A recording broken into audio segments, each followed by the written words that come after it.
nasci, errei, a bagagem do passado eu carreguei, me vi e percebi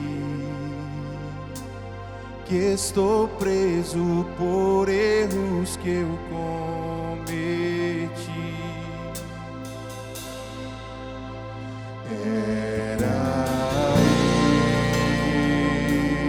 eu condenado, era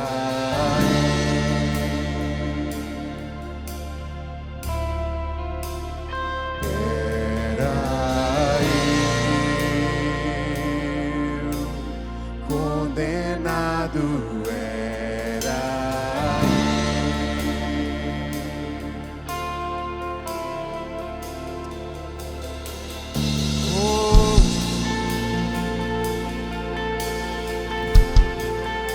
Te agradecemos, Senhor. Te agradecemos pela Tua obra na cruz, Senhor.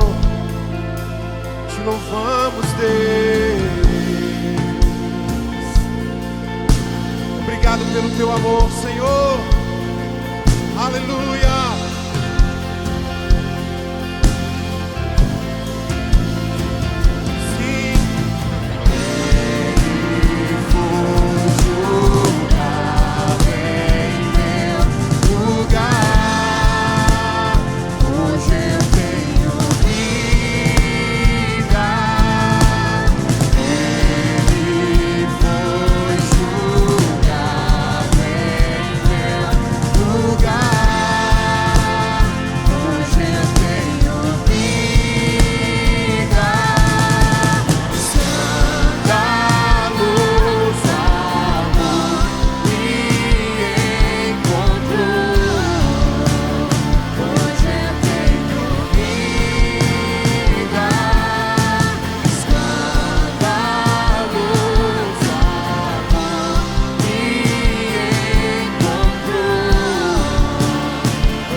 Condenado era. Você pode declarar isso comigo nessa noite? Era eu, condenado era. Declare mais uma vez, era eu.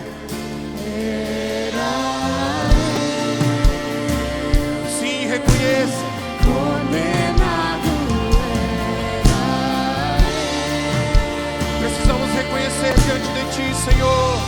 Era eu, era eu. Condenado era eu. Ele foi. Declare isso. Aleluia.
Louvado seja o nome do Senhor.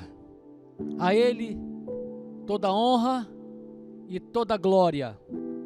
Bom estarmos aqui, onde juntos estaremos cultuando ao nosso Deus. Você que está do outro lado, nos acompanhando, eu espero que o Senhor esteja se manifestando com poder, graça e glória no nosso meio, trazendo cura àqueles que precisam de uma cura física, de uma cura emocional. Nós temos muitos irmãos enfermos, muitas pessoas enfermas nos hospitais, em casa, muitas pessoas trabalhando frente a este mal que está sobre a terra, aos profissionais, médicos, enfermeiros, enfermeiras, os que estão na linha de frente, podemos assim dizer, que Deus esteja fortalecendo a cada um que está nessa batalha. Nós estamos numa guerra. Essa pandemia nós podemos chamar desta forma, classificar como uma guerra, e que Deus nos fortaleça e tenha misericórdia de nós. Também aquelas pessoas que estão enlutadas porque perderam entes queridos, que o Senhor fortaleça também o seu coração, que o Senhor esteja te abençoando e assim fazendo passar esse mal, e que em momento algum você se sinta desprotegido do Senhor, porque Ele é um Deus gracioso. Apesar de tudo que está acontecendo, Deus está no controle de todas as coisas. Creia nisso. Eu sei que é difícil, é muito complicado, mas esta é a palavra que o Senhor tem para nós em momentos como estes. Deus está olhando e Ele vai consolar corações de muitas pessoas, de todos vocês. Amém? Amém. Nós vamos, nesta ocasião, nós vamos trazer da parte de Deus uma meditação, e eu espero estar como instrumento nas mãos de Deus, para que Ele possa trazer um elevo espiritual, um crescimento espiritual a cada um de nós, a sua vida e a sua família. Por onde nós vamos começar? Abra a sua Bíblia no Salmo de número 57, Salmo de número 57, onde nós lemos o seguinte: tem misericórdia de mim, ó Deus, tem misericórdia de mim, porque a minha alma confia em Ti, e à sombra das Tuas asas me abrigo, até que passem as calamidades. Clamarei ao Deus Altíssimo, ao Deus que por mim tudo executa. Ele dos céus enviará o seu auxílio e me salvará do desprezo daquele que procurava devorar-me. Deus enviará a sua misericórdia e a sua verdade. Amém. Louvado seja o Senhor por esta palavra. Nós temos como tema da nossa mensagem o seguinte: até que passem as calamidades. Até que passem as calamidades. Percebemos aqui no plural calamidades, porque foram muitas as calamidades. Porém, prezados, este salmo, ele é muito interessante. Porém, para compreendermos a sua finalidade, o seu propósito, nós precisamos voltar a 1 Samuel, ao livro de 1 Samuel, e assim nós vamos compreender o porquê do salmista Davi ter escrito e ter falado desta forma. Então vamos a 1 Samuel, quando nos seus dias ele era o principal representante profético e sacerdotal de Deus para Israel.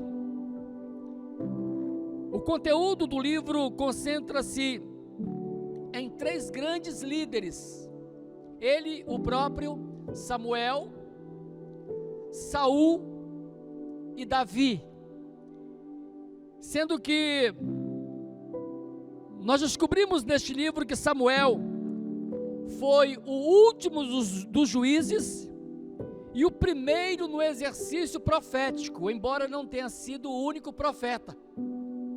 Dá para entender? Amém. E nós vimos aqui, irmãos, que este homem de Deus, Samuel, ele tem um duro encargo. Ele recebe de Deus um encargo muito duro, porém, ele executa com maestria, com toda a autoridade. Mas, na justificativa do nosso tema, até que a calamidade ou as calamidades passem, nós vamos nos concentrar num conflito que passou a existir entre Saul e Davi. E você já vai entender o porquê deste tema e do porquê de Davi ter escrito este salmo. Agora, você tem que prestar atenção, porque nós vamos contextualizar, nós vamos trazer isso para os nossos dias. Senão, não vai surtir nenhum efeito. Porém, quando nós compreendemos algumas coisas do porquê, inclusive de Davi ter escrito este salmo, nós vamos ver que facilmente podemos contextualizá-lo, podemos trazer para os nossos dias e fazermos uma aplicação pessoal e fazemos também uma aplicação para a vida da igreja. Foi isto que Deus colocou no meu coração. Amados, nós vamos nos concentrar então nesse conflito histórico entre Saul e Davi, que tem todo um contexto espiritual, que inclusive pode sim ser aplicado nos dias de hoje. Repito, esta é a proposta deste sermão. Deus colocou isto no meu coração para eu compartilhar neste momento. Vamos lá. Por quê? Quando e como começou este conflito? Por quê? Como e quando começou este conflito entre esses dois, Saul e Davi? Nós podemos iniciar lá no capítulo 8, para a gente ganhar tempo, quando o povo pede a Deus um rei.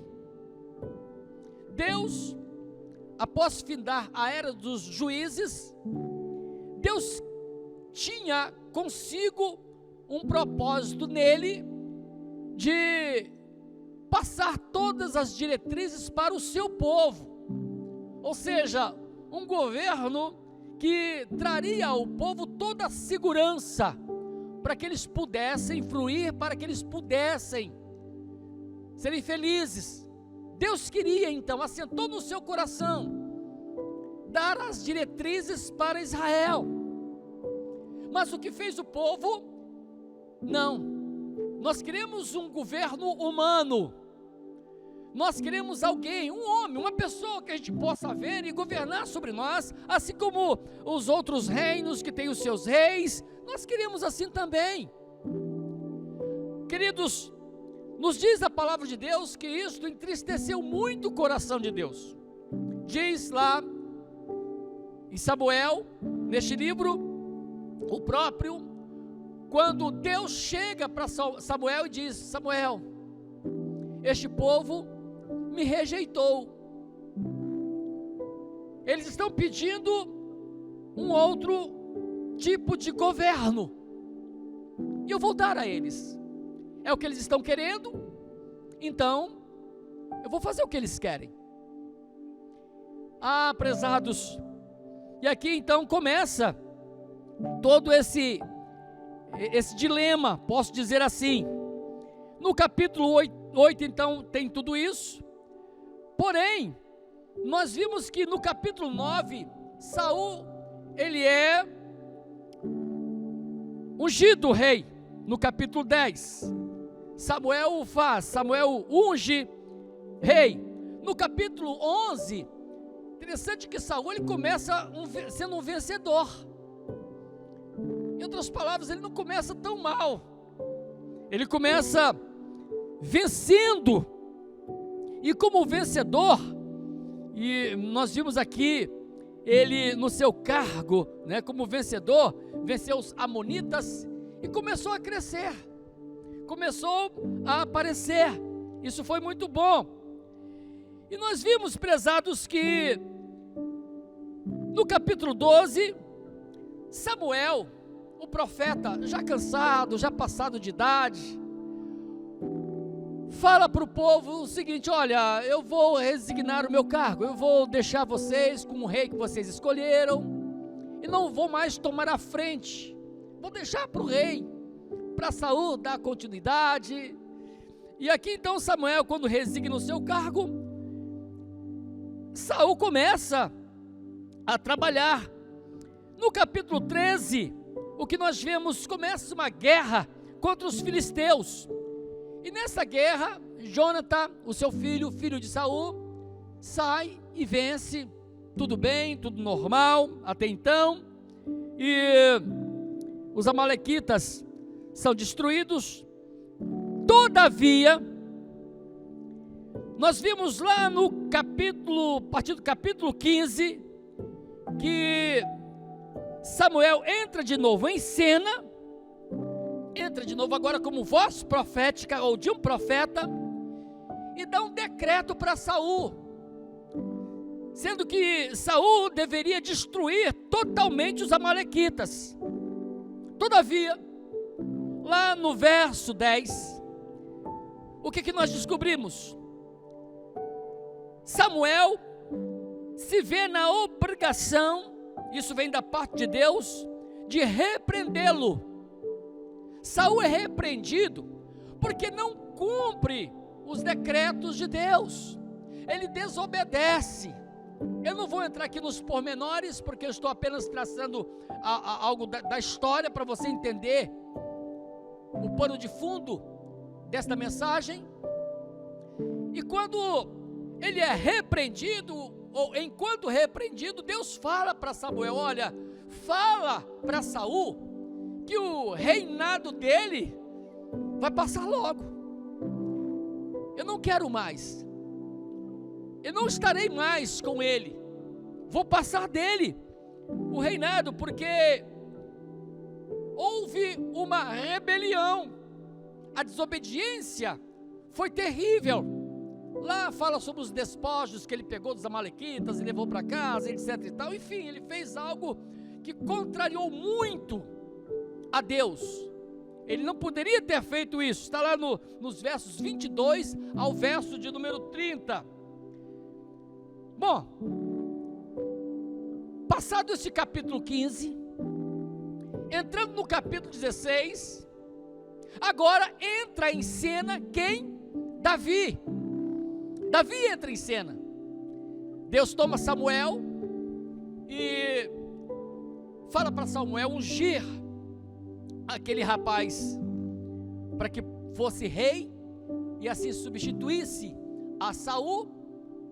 Eu creio que a maioria das pessoas que leem a Bíblia e estudam sabe do que eu estou falando. Estou simplesmente resumindo.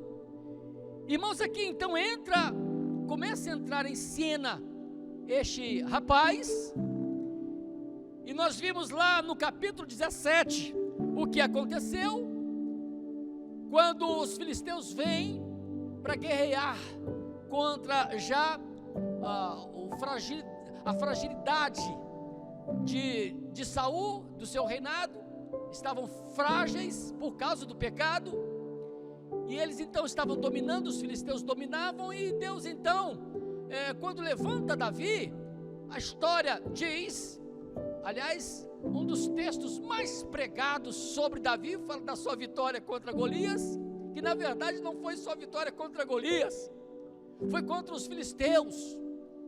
E na derrota dos filisteus, algo tremendo aconteceu, e aqui começa o problema do relacionamento entre Saul e Davi.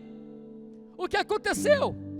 Com a vitória de Davi, vencendo os filisteus, ele recebe maior honra. Isso está lá no capítulo 18, versículo 7.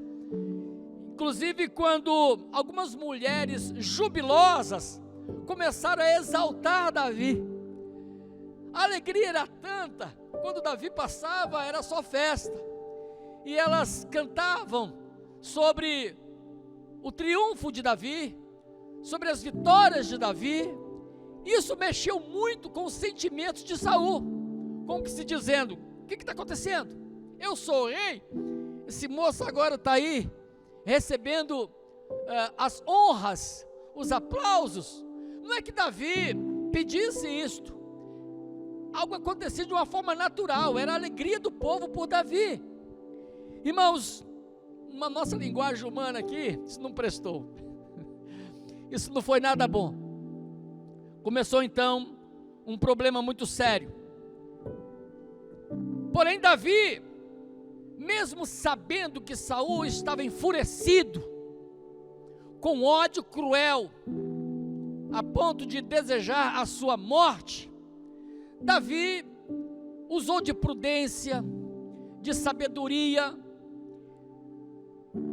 e não fez outra coisa senão sair de perto do conflito, ou pelo menos sair de perto do, entre aspas, problema que era Saul, porque Saul não era problema dele. Quem tinha que tratar com Saul era Deus, não era Davi. Deus é quem iria tratar com Saul, não era Davi. Então, o que fez Davi? Sai. E o texto fala da sua fuga, ou seja, ele fugiu. Foi para o deserto, entrava em cavernas, inclusive fala da caverna de Adulão, né? Lá no capítulo 22. Enfim, ele sabiamente usa de uma estratégia para combater o mal, mas não com outro mal. Ele teve várias oportunidades para matar Saul, mas não era problema dele. Ele não podia passar na frente de Deus, estaria arrumando um problema muito grande para ele próprio. E eu vejo que aqui Deus estava inclusive testando Davi, ou não? Eu creio que sim.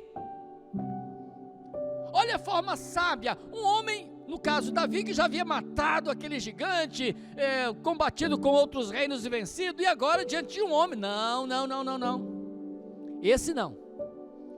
O caso desse aí é com Deus, não é comigo. Prezados, encurtando a história e caminhando para o final, aqui se encontra justificada a fase crítica da vida de Davi, no que ele chama aqui de uma fase de calamidades, ou uma fase calamitosa, de problemas que ele estava passando. Ele estava naquele meio, desde que começou, ou seja, que foi ungido o rei. Eu creio que o diabo já colocou os olhos nele, e usou como instrumento quem? Um desobediente, um rebelde, cujo nome era Saul e era rei. O inimigo, diz o texto, que inclusive entrava em Saul, se manifestava na vida de Saul. Ele ficava endemoniado, literalmente endemoniado, devido à sua rebelião contra Deus. Olha aí, irmãos, que história, que coisa tremenda. E Davi estava onde? No meio disso tudo. Era ou não era um tipo de calamidade que ele estava passando ou vivendo? Aqui está agora, irmãos, onde eu quero chegar, a resposta de Davi diante daquele quadro, naquela situação em que ele estava vivendo. Primeiro, sabedoria, estratégia para vencer, não vencer o mal com outro mal, mas confiar em Deus. Deus agora olha para ele, e enquanto ele está atravessando o deserto, entrando em cavernas, ali ele estava fazendo pelo menos 3 coisas, 3 atitudes, eu creio, que ele tomou, que fez grande diferença na vida dele, no reinado dele. E quais foram as 3 atitudes? Prezados, agora sim, já podemos até começar a trazermos isso para os nossos dias, a fazermos uma aplicação disso para nós.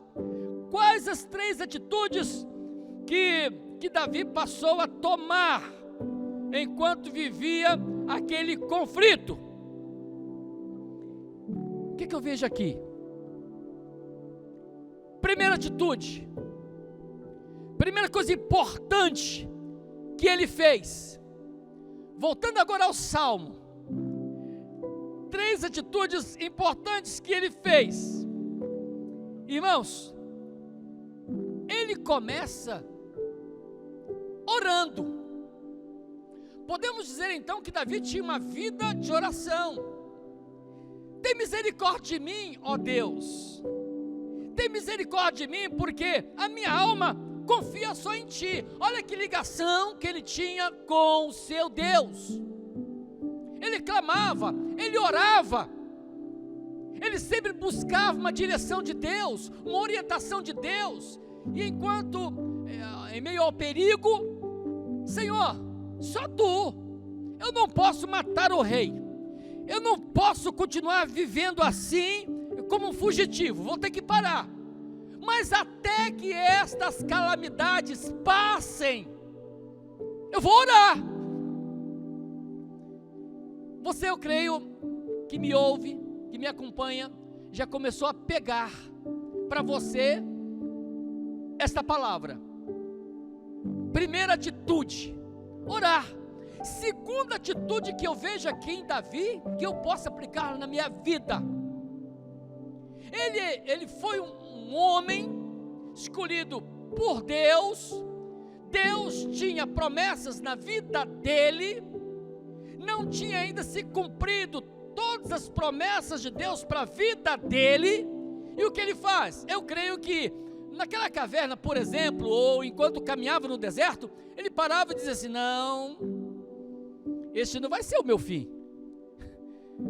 Samuel, o homem de Deus, o profeta de Deus, falou para mim que Deus tem propostas para a minha vida, tem promessas para a minha vida. Eu não vou terminar aqui.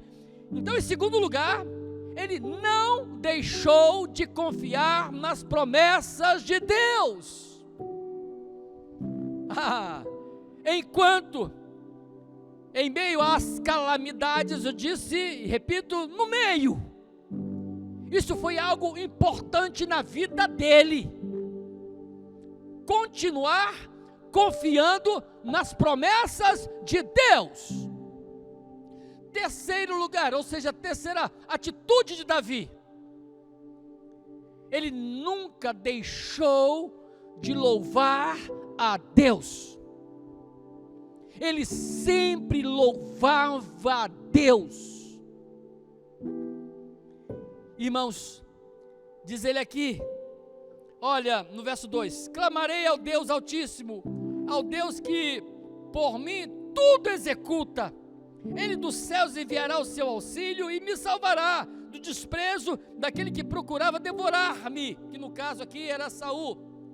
Enviará a sua misericórdia e a sua verdade. Ou seja, Davi, enquanto vai falando assim, conversando assim com Deus, irmãos, depois nós podemos ver que ele traduz isto em vários salmos e cânticos espirituais, exaltando, glorificando, honrando e servindo a Deus.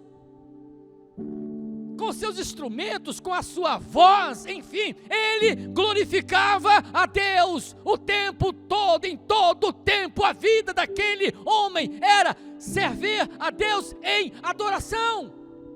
Ele louvava o seu Deus, ele glorificava a Deus. Então, 3 atitudes: ele orava, ele continuava confiando nas promessas de Deus, e ele não parava de adorar a Deus. Enquanto estiver existindo a calamidade, e até que passe a calamidade, estas 3 atitudes podem mudar e dar nova direção à vida de qualquer um. Pode, porque isso toca o coração de Deus.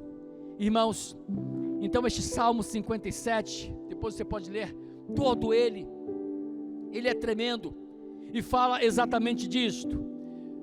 Agora, concluindo essa nossa palavra, essa pregação, eu vejo aqui que Deus, bondoso, misericordioso, longânimo, ele deu oportunidades para Saul se arrepender. Deu ou não deu? Deu. Se você ler a história, você vai descobrir, você vai ver que Deus deu oportunidades para que Saul se arrependesse. Mas ele não se arrependeu cabalmente. Ele não houve arrependimento. Não houve. Pelo contrário, o seu coração se endureceu quando ele soube que seria substituído. Irmãos, penso eu, não está aqui escrito, mas penso eu, que ele perdeu uma grande oportunidade. Mesmo passando o reinado, ele perdeu a oportunidade de terminar bem. O final dele foi terrível, trágico. Penso eu que poderia ter sido evitado, se ele se rendesse, se ele se humilhasse. Mas não aconteceu. Então, que Deus deu a ele oportunidade de arrependimento? Deu. Que ele passou por momentos de calamidades? Eu tenho certeza que passou. Assim como Davi, Saul também passou por momentos difíceis, só que ele não soube aproveitar as oportunidades, mesmo em meio às calamidades. Ele não esperou, ou seja, mesmo que passassem as calamidades no tempo de Saul, mas ele não orava, ele não confiava mais nas promessas de Deus, aliás, não as tinha mais, e ele não adorava a Deus, coisa que Davi fez. Ele não fez no tempo em que passara pelas calamidades, por suas calamidades, ele não fez, mas Davi fez. E aqui é que eu vejo a diferença de um homem vencedor e de um homem derrotado, de uma pessoa vencedora e de uma pessoa derrotada. Mas eu digo aqui, afirmo, derrotada mesmo, e vencedor mesmo. Como é que nós podemos trazer isso para os nossos dias? Como é que eu posso aplicar isso à minha vida? Eu posso, irmãos. Por exemplo, nós estamos em meio a algumas calamidades. Não me refiro tão somente à pandemia. A pandemia é um tipo de calamidade, aliás, é uma calamidade. Se eu falar que não, você não vai concordar. Você vai concordar comigo de que é uma calamidade, e é mesmo. Sem querer aqui entrar em questões políticas ou científicas, mas que é uma calamidade, é. Agora, o que nós estamos fazendo até que passem as calamidades? O que nós estamos fazendo? A igreja aprendeu uma coisa: Se alguns não executam, é porque estão deixando de lado os ensinamentos de Deus. Mas uma coisa nós aprendemos: não é polemizar, irmãos. Sim, se temos que discutir alguns dos nossos direitos sociais, amém, amém, amém. Mas a primeira atitude nossa, a mais eficiente, é orar, irmãos. Segundo, o Senhor tem promessas para você, o Senhor tem promessas para a igreja. Desesperar-se, por que então, se nós vivemos debaixo das promessas de Deus? Terceiro, vamos adorar a Deus, irmãos. Não podemos fazer isso no templo, mas podemos fazer em casa, podemos fazer dentro do carro, nós podemos fazer numa praça, nós podemos fazer enfim, deixar de adorar a Deus nunca. Os políticos, em meio a tudo isso, podem até, os governantes, suprimir-nos do direito de estarmos no templo, enfim, pode ser até legítimo, segurança e etc e tal, mas isso, irmãos, em nada nos impede de orarmos, de continuarmos confiando em Deus, nas suas promessas e de adorarmos a Deus. Eu sou livre para fazer isso, eu vou fazer isso.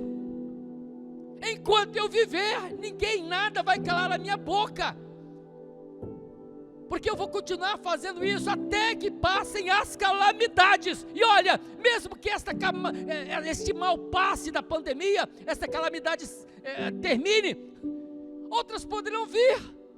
E aí? Vencedores ou derrotados? Vencedores, nós somos em Cristo Jesus. Então nós temos que levantar a cabeça, orar, orar, orar, confiar, confiar, confiar e adorar, adorar, adorar a Deus, porque Ele vive, Ele é o nosso Deus. E aqui nós temos como exemplo, no caso, Davi, que eu já citei. E negativamente falando, Saul, que é um tipo de mundo. Repito, um tipo, posso compará-lo como o mundo que recebe as oportunidades para se arrepender, mas não se arrepende. Eu digo, muitos do mundo não se arrependem. Em meio a estas calamidades, ao invés de se voltarem para Deus, não se voltam para Deus. Então eu posso aqui até comparar Saul com o mundo, me permita fazer isso. E posso comparar aqui Davi com a igreja, mas eu estou falando de igreja mesmo, que exercita essas três coisas. Amados, muito teríamos para falar, mas que esta mensagem fique no seu coração. E se você foi abençoado ou abençoada, passa para frente, porque Deus colocou isso no meu coração, não é para ficar só para mim. Passe isso para frente, porque eu creio que o Senhor quer nesta geração a sua igreja militante que exercite isto em meio às calamidades. E vamos adorar o Senhor até que as calamidades passem, e elas vão passar. Vai chegar um momento em que o Senhor vai olhar e vai dar um decreto final. Igreja vencedora, oh meus vencedores, venham para mim. E vai também falar para o mundo ímpio: me rejeitaram a mim, não quiseram o meu governo, dispensaram a minha direção, dispensaram os meus decretos, dispensaram o andar nas minhas leis, não quiseram a mim me rejeitaram, diz o Senhor. Então serão rejeitados para sempre. Misericórdia, Senhor, porque ainda há tempo. Igreja, para frente. E aí você que ainda não se arrependeu e está tendo a oportunidade de repensar a sua vida em meio a essas calamidades e falar: sim, Senhor, é o Senhor a que eu desejo, eu quero o Senhor na minha vida. Que Deus te abençoe. A você que me acompanhou até agora, que o Senhor seja contigo, e o Senhor te fez para vencer. mas para ser um vencedor, obediência a Deus. Andar segundo os passos do Senhor, e o Espírito Santo há de te fortalecer para continuar vencendo até o dia final. Amém? Amém. Que Deus te abençoe. Fique na paz do Senhor. Que o amor de Deus, a graça do Senhor Jesus, a comunhão e as consolações do Espírito Santo seja convosco, que de igual modo seja com todo o seu povo espalhado na face da terra, desde agora e para sempre. Amém, amém e amém. Fique na paz do Senhor.